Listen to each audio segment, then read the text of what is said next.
નમસ્કાર વિદ્યાર્થી મિત્રો, હવે આપણે પ્રકરણ 10 ઉપર જઈ રહ્યા છીએ. પ્રકરણ 8માં આપણે ગતિ વિશે ભણ્યા અને પ્રકરણ 9માં બળ વિશે ભણ્યા અને ગતિના નિયમો જોયા. એમાં ન્યૂટનની ગતિનો પહેલો નિયમ, બીજો નિયમ અને ત્રીજો નિયમ આપણે ભણ્યા. યાદ રાખજો, આપણે શીખ્યા કે પદાર્થની ઝડપ અથવા ગતિની દિશા બદલવા માટે બળની જરૂર છે. આપણા ન્યૂટનનો ગતિનો પહેલા નિયમમાં જ ભણ્યા કે જ્યાં સુધી પદાર્થ પર અસંતુલિત બાહ્ય બળ ન લાગે ત્યાં સુધી પદાર્થ સ્થિર અવસ્થામાં હોય તો સ્થિર અવસ્થામાં રહે છે અને ગતિમાન અવસ્થામાં હોય તો એની અચળ વેગી ગતિ ચાલુ રાખે છે. એટલે પદાર્થની દિશા બદલવી હોય, ઝડપ બદલવી હોય તો આપણે બળની જરૂર પડે છે. યાદ રાખજો, આપણે હંમેશા જોઈએ છીએ કે કોઈ પણ પદાર્થ હોય એને ઊંચાઈથી આપણે પડવા દેવામાં આવે તો એ પૃથ્વી તરફ જ ગતિ કરે છે. યાદ રાખજો, ગમે તે પદાર્થ હોય, એક તમે નાનો પથ્થરનો ટુકડો લો અથવા તો તમે લોખંડનો ટુકડો લો અથવા તો કાગળનો ટુકડો લો અથવા ગમે તે વસ્તુ લો, એને તમે ઉપરથી આમ છોડી દો તો એ નીચે જ ગતિ કરે છે. યાદ રાખજો, આ નીચે જ કેમ આવે છે, નીચે જ કેમ ગતિ કરે છે, એના માટે કહેવાનો મતલબ એના ઉપર એક બળ લાગે છે અને આ બળ એ જ ગુરુત્વાકર્ષણ બળ. આ ગુરુત્વાકર્ષણ બળ એ પણ સર આઇઝેક ન્યૂટને શોધ્યું હતું. સર આઇઝેક ન્યૂટન આપણને ખબર છે કે ભાઈ સફરજનના ઝાડ નીચે બેઠો હતો અને એ બેઠો બેઠો આમ મનન કરતો હતો અને ઉપરથી સફરજન નીચે પડ્યું. એટલે સર આઇઝેક ન્યૂટનને મનમાં થયું કે આ સફરજન કેમ નીચે આવ્યું, કેમ ઉપર ના ગયું. એને પછી આ સર આઇઝેક ન્યૂટને કહેવાનો મતલબ જુદા જુદા પદાર્થો એને ઉપરથી નીચે ફેંકી જોયા તો બધા જ પદાર્થો નીચે આવ્યા અને આ બળ એને એક સાર્વત્રિક બળ તરીકે લીધું અને એને ગુરુત્વાકર્ષણ બળ કહ્યું. એમ યાદ રાખજો. તો અહીંયા આ જેમ સૂર્ય છે, બધા જ ગ્રહો, આપણે પૃથ્વી છે એ સૂર્યની આસપાસ ફરે છે, એમ ગ્રહો છે એ આપણે પૃથ્વીની જેમ સૂર્યની આસપાસ ફરે છે. ચંદ્ર છે એ પૃથ્વીની આજુબાજુ ફરે છે, બરાબર. તો આ બધા માટે જે જવાબદાર છે એક જ બળ અને આ બળને આપણે ગુરુત્વાકર્ષણ બળ કહે છે. આ પ્રકરણમાં આપણે આ ગુરુત્વાકર્ષણ બળ અને ગુરુત્વાકર્ષણ બળના સાર્વત્રિક નિયમનો અભ્યાસ કરીશું. પછી આપણે પૃથ્વી પર ગુરુત્વાકર્ષણ બળની અસર હેઠળ પદાર્થની ગતિની ચર્ચા કરવાના છીએ અને આપણે અભ્યાસ કરીશું કે કોઈ પણ પદાર્થનું વજન એક સ્થાનેથી બીજા સ્થાન ઉપર જાય તો બદલાય. કેમ બદલાય? એ આ ગુરુત્વાકર્ષણ બળને લીધે છે. એ આપણે ભણવાનું છે. યાદ રાખજો, તમારું અહીંયા આગળ વજન દાખલા તરીકે 60 કિલો છે અને એ જ વ્યક્તિને જો ચંદ્ર ઉપર લઈ જવામાં આવે તો એનું વજન 10 કિલો થઈ જાય, બરાબર, છઠ્ઠા ભાગનું થઈ જાય. કેમ? તો આપણો જે ગુરુત્વ પ્રવેગ છે એના કરતાં ચંદ્રનો ગુરુત્વ પ્રવેગ એ છઠ્ઠા ભાગનો છે.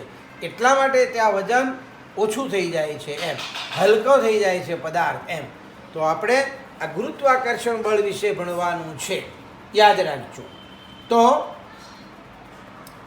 ગુરુત્વાકર્ષણ બળ એટલે શું? તો વિશ્વના બધા જ પદાર્થો એકબીજાને આકર્ષે છે. ઓકે, અને આ જે આકર્ષણ બળ છે એને ગુરુત્વાકર્ષણ બળ કહે છે.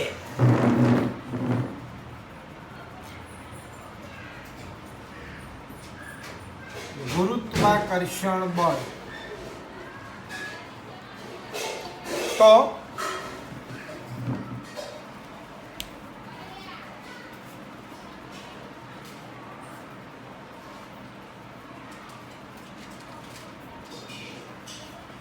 યાદ રાખજો,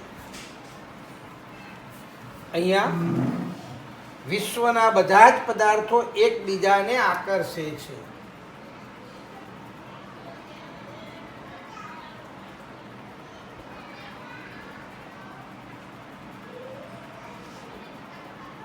એકબીજાને આકર્ષે છે. તો પદાર્થો વચ્ચેના આ આકર્ષવાનો જે ગુણધર્મ છે એને ગુરુત્વાકર્ષણ કહે છે.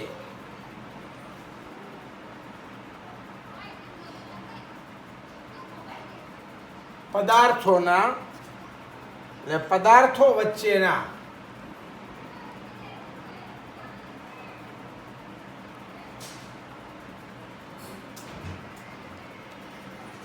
આ આકર્ષવાના ગુણધર્મને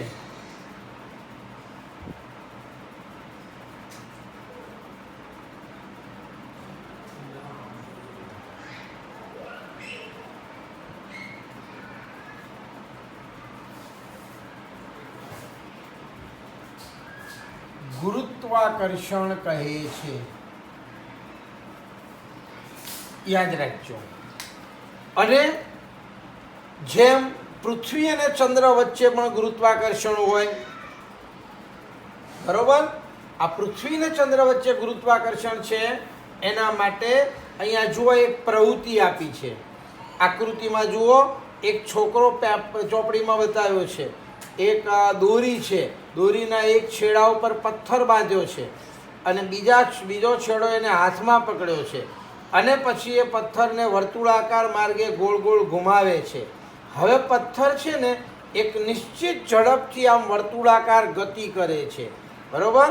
તો આ દરેક બિંદુ પાસે એની દિશા બદલાય છે. જ્યારે પદાર્થ વર્તુળાકાર ગતિ કરતો હોય ત્યારે અહીંયા આગળ એની દિશા જુદી હોય, અહીંયા એની દિશા જુદી હોય. અહીંયા આપણે વાત કરી હતી આગળના ચેપ્ટરમાં. આ દરેક બિંદુ આગળ એની દિશા બદલાય છે. સવાલ થાય, સાહેબ દરેક બિંદુ આગળ એની દિશા ક્યાં હોય?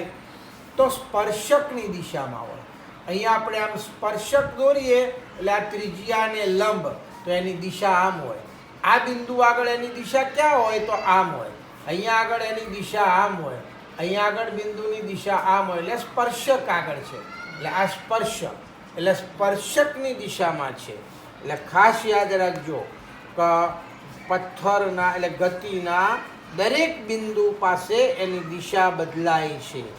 અને આ દરેક બિંદુએ દિશા બદલવાનું કારણ ન્યૂટનનો ગતિનો પહેલો નિયમ છે કે પદાર્થ પર કોઈ અસંતુલિત બાહ્ય બળ લાગે છે, આપણે એના ઉપર બળ લગાડીએ છીએ આમ, એટલા માટે એની દિશા બદલાય છે અને એટલા માટે ગોળ ગોળ ફરે છે. યાદ રાખજો, બરોબર. આ બળ નિયમિત વર્તુળાકાર માર્ગના કેન્દ્ર પર લાગે છે. એટલે જે છોકરાએ દોરી પકડી રાખી છે એના ઉપર લાગે છે. એટલા માટે આ બળને કેન્દ્રગામી બળ પણ કહેવામાં આવે છે. યાદ રાખજો. એવી જ રીતના ચંદ્ર છે એ પૃથ્વીની આજુબાજુ ફરે છે અને એ જે ચંદ્રનું પૃથ્વી સાથેનું આકર્ષણ બળ છે એ પૃથ્વીના કેન્દ્ર આગળ લાગે છે. એટલે આ જ રીતે વર્તુળાકાર ગતિ કરતા ચંદ્ર પર પણ કેન્દ્રગામી બળ લાગતું હોવાથી એની કક્ષામાં એ ગતિ ચાલુ રાખે છે. એટલે આ ખાસ યાદ રાખજો, આ ગુરુત્વાકર્ષણ છે, બરોબર. પૃથ્વી અને ચંદ્ર. હવે સવાલ થાય કે સાહેબ પૃથ્વી અને ચંદ્ર બંને એકબીજા ઉપર બળ લગાડે તો પૃથ્વી કેમ ચંદ્રની આજુબાજુ ગતિ કરતી નથી? કેમ ચંદ્ર જ પૃથ્વીની આજુબાજુ ગતિ કરે છે? તો આપણને ખબર છે ન્યૂટનના ગતિના ત્રીજા નિયમ અનુસાર, બરોબર, ક્યારેય એકલું અટુલું બળ શક્ય નથી.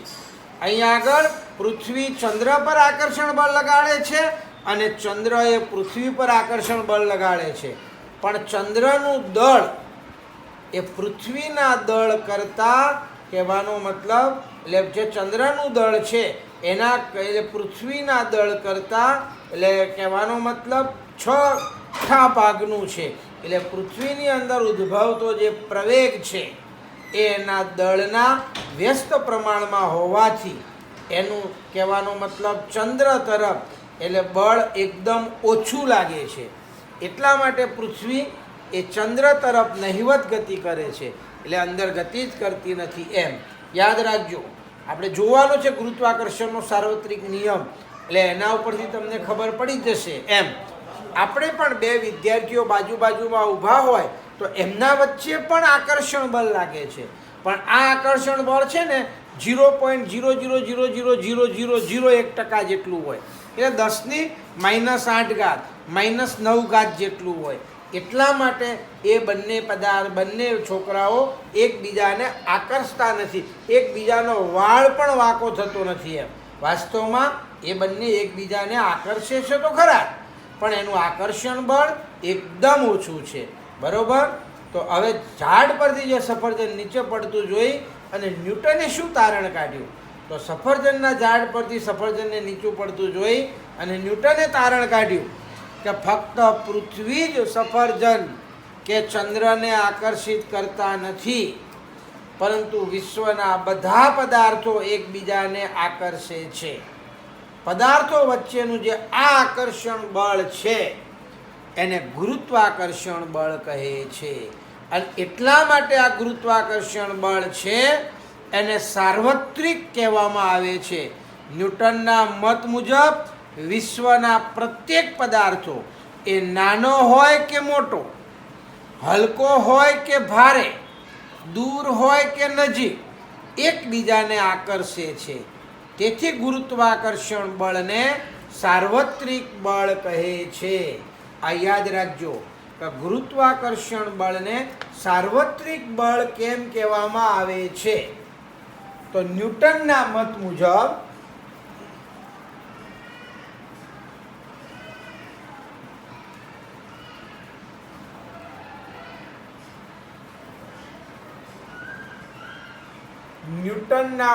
મુજબ વિશ્વના પ્રત્યેક પદાર્થો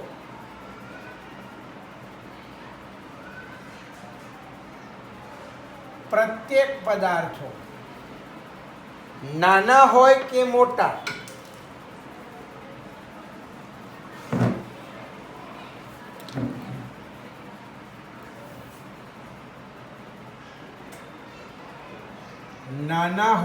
મોટા, પછી કહેવાનો મતલબ હલકા હોય કે ભારે,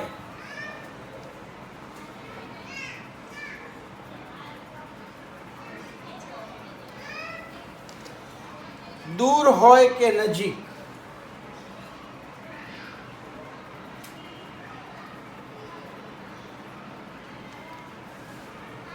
એકબીજાને આકર્ષે છે.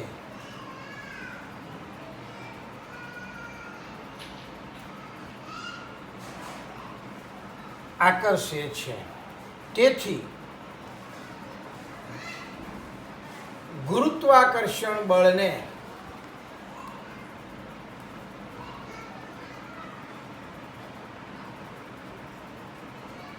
બળ એ વાસ્તવમાં સાર્વત્રિક બળ છે.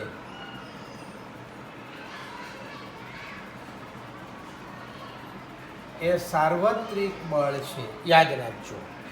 હવે આપણે વાત કરી કે ગુરુત્વાકર્ષણ બળની અસર હેઠળ જ ગ્રહો એ સૂર્યની આસપાસ અને ઉપગ્રહો એ દરેક ગ્રહોની આસપાસ પરિક્રમણ કરે છે.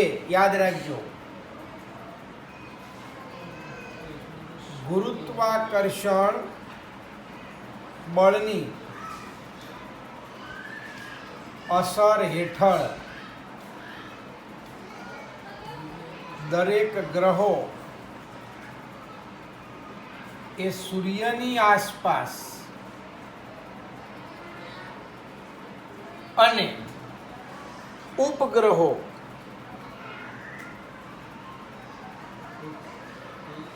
એ જે તે ગ્રહની આસપાસ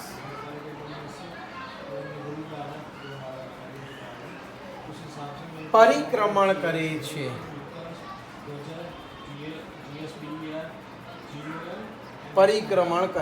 યાદ રાખજો. હવે ચંદ્ર એ વાસ્તવમાં પૃથ્વીનો ઉપગ્રહ છે, કુદરતી ઉપગ્રહ છે. એટલે ચંદ્ર અને પૃથ્વી વચ્ચે લાગતું ગુરુત્વાકર્ષણ બળ ચંદ્રને જરૂરી કેન્દ્રગામી બળ પૂરું પાડે છે. બરોબર? તેથી સુરેખ માર્ગ પર ગતિ કરતો ચંદ્ર એના ગતિ માર્ગના દરેક બિંદુએ પૃથ્વી તરફ આકર્ષાય છે અને તેથી ચંદ્ર છે એ પૃથ્વીની આસપાસ પરિક્રમણ કરે છે. ખાસ ચંદ્ર એ પૃથ્વીની આજુબાજુ કેમ પરિક્રમણ કરે છે?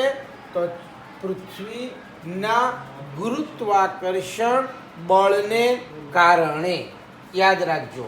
હવે આપણો મોસ્ટ આઈએમપી સવાલ કે ગુરુત્વાકર્ષણ બળનો સાર્વત્રિક નિયમ લખો અને આકૃતિની મદદથી સમજાવો.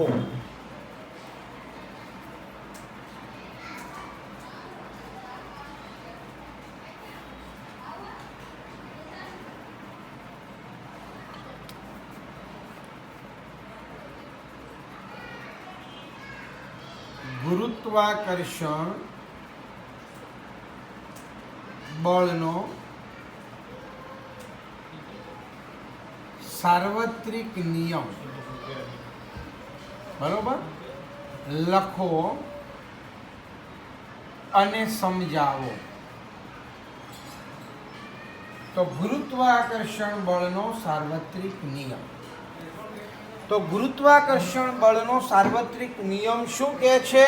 તો યાદ રાખજો, વિશ્વનો દરેક પદાર્થ બીજા પદાર્થ પર આકર્ષણ બળ લગાડે છે અને આ બે પદાર્થો વચ્ચેનું આ આકર્ષણ બળ છે એ એમના દળોના ગુણાકારના સમપ્રમાણમાં અને તેમની વચ્ચેના અંતરના વર્ગના વ્યસ્ત પ્રમાણમાં હોય છે. યાદ રાખજો. તો બંને પદાર્થનું જે દળ છે એના ગુણાકારના સમપ્રમાણમાં અને બંને વચ્ચેનું અંતર છે એ અંતરના વર્ગના વ્યસ્ત પ્રમાણમાં. આ સાર્વત્રિક નિયમ છે. તો સાર્વત્રિક નિયમ અહીંયા વિશ્વનો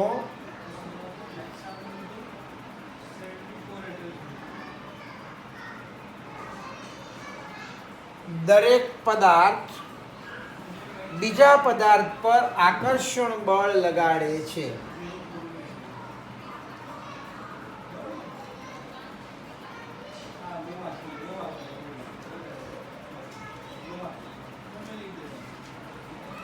બળ લગાડે છે બે પદાર્થો વચ્ચેનું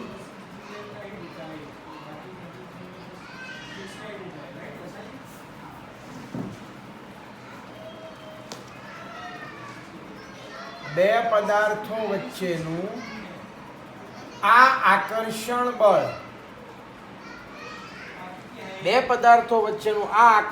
બળ તેમના દળોના ગુણાકારના સમપ્રમાણમાં અને તેમની વચ્ચેના અંતરના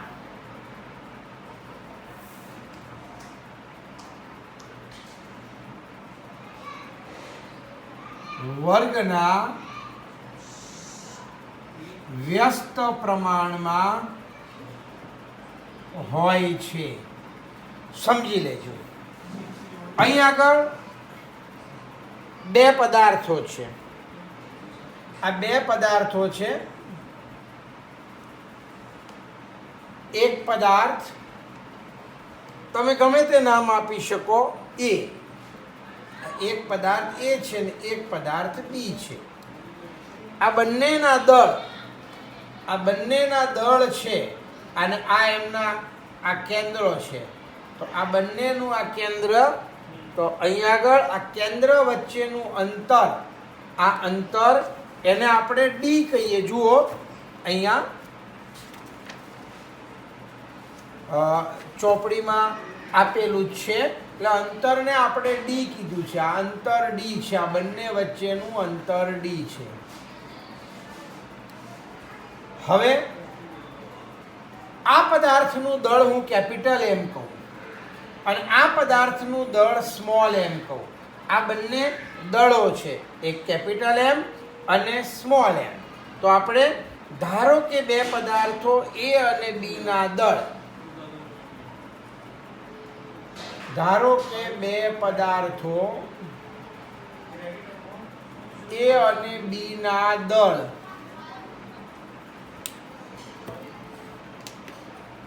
અનુક્રમે કેપિટલ એમ અને સ્મોલ એમ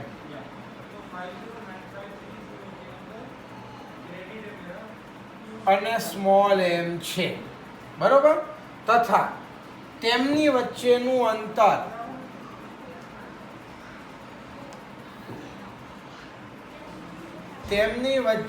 અંતર ડી છે.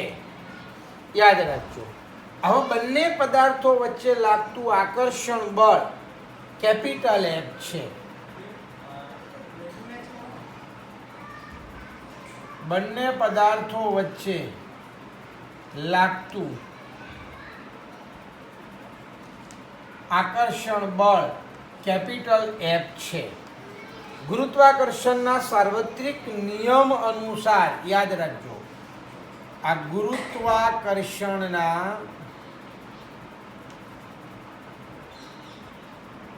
સાર્વત્રિક નિયમ અનુસાર આપણે બોલ્યા કે બે પદાર્થો વચ્ચે લાગતું આકર્ષણ બળ એમના દળના ગુણાકારના સમપ્રમાણમાં, બરોબર, અનુસાર અહીંયા દળના ગુણાકારના સમપ્રમાણમાં, એટલે એફ ચલે છે કેપિટલ એમ ઇન્ટુ સ્મોલ એમ, એટલે આ બંનેના દળ એનો ગુણાકાર અને સમપ્રમાણમાં, એટલે એક વધે તો બીજું વધે, એને સમપ્રમાણ ઉપર લખાય અને વ્યસ્ત પ્રમાણ હોય તો નીચે લખાય.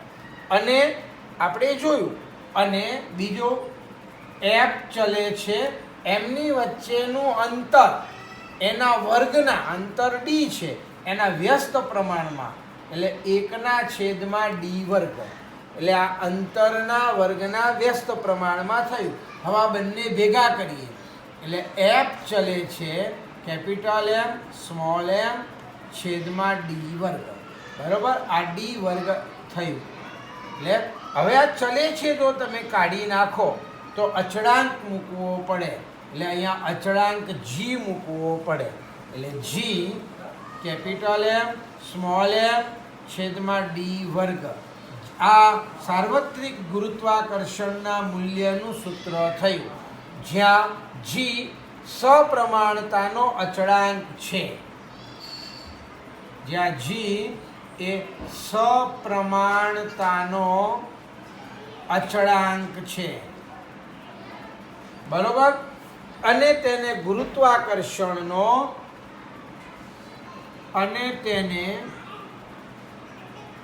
ગુરુત્વાકર્ષણનો સાર્વત્રિક અચળાંક કહે છે. યાદ રાખજો, આ ગુરુત્વાકર્ષણનો સાર્વત્રિક અચળાંક કહે છે.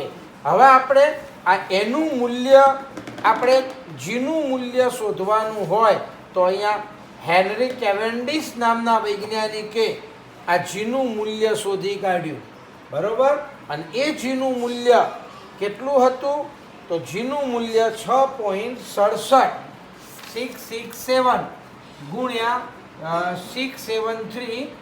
તો હેનરી કેવેન્ડિશે આ સંવેદનશીલ તુલાની મદદથી જીનું મૂલ્ય શોધી કાઢ્યું.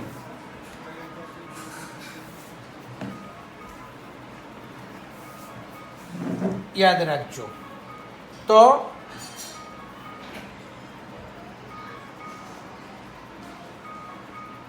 હેનરી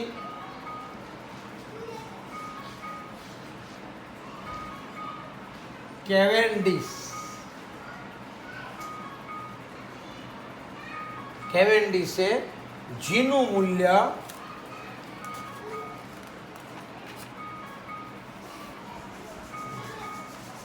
સંવેદનશીલ તુલાની મદદથી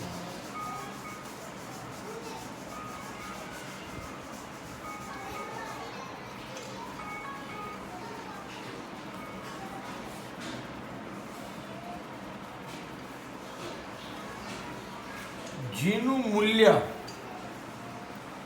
શોધ્યું હતું.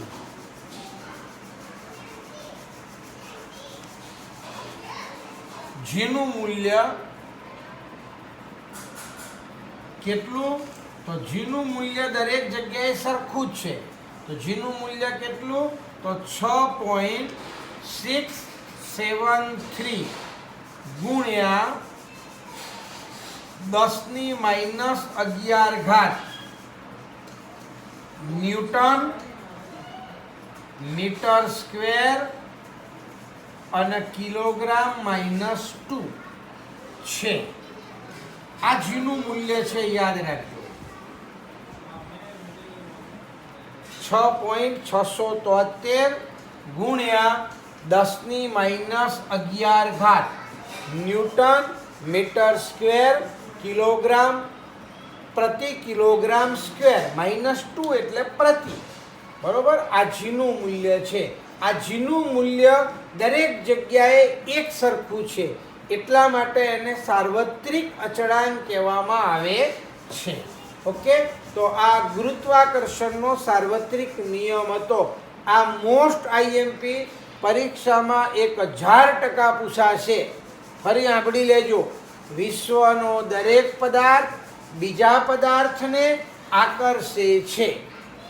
બે પદાર્થો વચ્ચે આ આકર્ષણ બળ એમના દળોના, આ દળ છે કેપિટલ એમ અને સ્મોલ એમ, એટલે એમના દળોના ગુણાકારના સમપ્રમાણમાં, આને સમપ્રમાણમાં કહેવાય, અને તેમની વચ્ચેના અંતરના વર્ગના, આ અંતર ડી છે એનો વર્ગ કરે એટલે ડી વર્ગ, એના વ્યસ્ત પ્રમાણમાં હોય છે. ઓકે, તો આ ગુરુત્વાકર્ષણનો સાર્વત્રિક નિયમ હતો.